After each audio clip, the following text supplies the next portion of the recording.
આવી રીતે લેપવાનું પછી હવે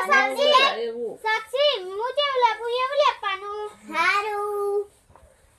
હું આયા અરે સાક્ષી રમાવ છે નથી લારમ બાબુ ચમ અરે સાક્ષી આ ગંધા કેમ કરે છે તે ઓય ના બાબુ નતો ને મે લેપ્યા છે માં ડારિયા માં બધું શીખવાડી છે મને આવડી ગયું તું ગંધા કરે છે તે તો તમે તો બંગલા વાળા છો દેવાના બંગલા છે આવું લેપા ને માર તો પ્લાસ્ટર છે એટલે મારી મસ્કરી કરે છે એમ ને અમારી મસ્કરી કરે જતી રહી અન શોભન મારી વા જો માતીના ઘર હતા ને પેલા મોના સોના બેસના સોન છીત લેતા નીકળ રહી નેકર દાદી માર બેન પની કે શીખાવા માપી બરાબર કહ્યું બેટા